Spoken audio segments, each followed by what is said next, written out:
जनाब नौफल जिनका खेमा करीब तरीन खेमा था इमाम हुसैन के साथ, बेहतरीन तीरंदाज थे।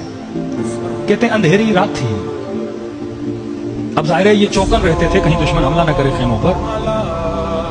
तो कहते मैंने कोई शबह देखा, मतलब कुछ साया देखा जो इमाम हुसैन के खेमे के पीछे जा रहा है। तो मुझे शक हुआ कहीं ऐसा तो नहीं कि पीछे से दुश्मन ने अटैक किया। तो कहता मैंने उस साये का पीछा किया। जब आगे बढ़ा तो मैंने देखा कि ये मेरे आका इमाम हुसैन है, चलते जा रहे हैं चलते जा रहे हैं। अब कहता ये नहीं कि मैं इमाम हुसैन की कोई जासूसी करूं कि मौला कहाँ जा रहे हैं, कहते हिफाजत की नीयत से, रात का अंधेरा है, मौला अकेले निकले हैं, कहीं से दुश्मन अटैक न कर दे। कहता पीछे चलता गया, इमाम हुसैन ने महसूस किया कोई आ रहा है। इमाम ने कहा नौफल तुम हो? मैंने कहा जी मौला। क्यों कर रहे हो मेरा पीछा? मैंने कहा मौला पीछा नहीं कर रहा, खौफ था कि रात का अंधेरा है, आप अकेले चल रहे हैं सहरा में, कोई हमला न कर दे आपकी हिफाजत के लिए। इमाम ने कहा गया। जनाब नौफल कहते हैं इमाम हुसैन ने मेरा हाथ पकड़ा और टहलने लगे हाथ पकड़ के सहरा में।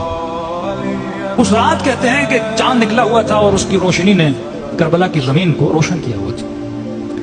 इतने में इमाम हुसैन ने कहा कि नौफल वो दो पहाड़ियां नजर आ रही हैं। मैंने कहा जी।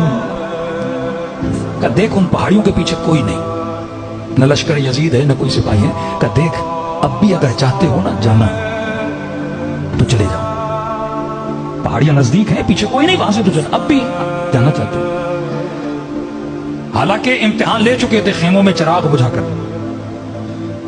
शायद खेमे में शर्म आई हो कि हुसैन को कैसे छोड़ूं, हाथ पकड़ा हुआ है कि अब मैं खुद कह रहा हूं कोई शिकायत नहीं करूंगा नाना से, कोई शिकायत नहीं करूंगा अम्मा से, जाना चाहते चले जाओ। जनाब नौफल कहते हैं मुझे इतना दुख हुआ, मैं मौला हुसैन के कदमों पर गिर पड़ा। क्या मौला हुसैन मुझे मौत से कोई खौफ नहीं, आपको छोड़ के जिंदा कैसे रहूंगा? हुसैन को छोड़ के कोई जिंदगी है, और चला भी गया तो कयामत में जहरा का सामना कैसे करूंगा? माथे पे बोसा दिया मेरे मौला ने, हाथ पकड़ा, खेमों की तरफ वापस पलटा। जनाब नौफल कहते हैं जब वापस आ रहे थे तो खेमे के दर पे एक बीबी खड़ी थी। पता था ये सैयदा ज़ैनब का खेमा है, मैं समझ गया मौला की बहन है। इमाम की निगाह जैसे बहन पे पड़ी तो मेरा हाथ छोड़ दिया, कहा आप खेमे में चलिए, मैं अपनी बहन की तरफ जा रहा हूं। तो खेमे करीब थे, इमाम हुसैन बहन को सलाम किया और बहन के खेमे के अंदर चले गए। जनाब नौफल कहते भी खेमे की तरफ अपनी जा ही रहा था, न खास था जो खेमे में कलाम हो रहा था मेरे कानों तक आ गया कि जैसे मौला हुसैन बहन से मिले तो बीबी ज़ैनब ने यह कहा कि हुसैन अपने साथियों से मुतमईन हो, कहीं ऐसा तो नहीं कि कल तुझे छोड़ के चले जाएं।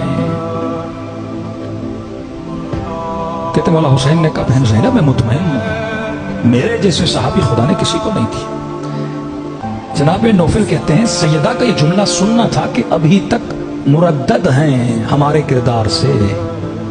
मैं सीधा गया हबीब इब्न मज़ाहिर के खेमे में। हबीब ने कहा नौफल आप बैठ। मेरा चेहरा उदास, क्या हुआ है? का तबीयत में मजा नहीं हबीब का। क्यों? का हबीब ज़हरा की बेटी हमसे मुतमईन नहीं है। हबीब कुछ कर, ज़हरा की बेटी को मुतमईन करना है कि हम कल हुसैन को छोड़ के कहीं नहीं जाएंगे, ये बच्चे परेशान हैं, ये बीबियां परेशान हैं। जनाब हबीब ने सारे असहाब को जमा किया, मेरा काम है कि अपने इमाम को मुतमईन करूं अपनी जबान से और अपने किरदार से। फरमाया जब भी मजलिस होती है तो हमारी दुखियारी माँ इस मजलिस में तशरीफ लाती है। छठे इमाम की रिवायत है, कहा जाकिर अभी तूने मसाइब पढ़े नहीं तो पढ़ना चाहता है, तुम सबके सरों के पीछे हमारी दादी ज़हरा खड़ी हो जाती है। ये गिरिया नहीं, ये तजदीद अहद है कि बीबी आज अगर इमाम ज़माना आ जाए तो हम तैयार हैं। फरमाया तेरी आंखों से आंसू निकले नहीं, निकलना चाहते हैं। ये बीबी दुआ के लिए हाथ बुलंद करती हैं, खुदा ये मेरे हुसैन का ज़ादार है। या मुबहिरन इलल हुसैन लिल औला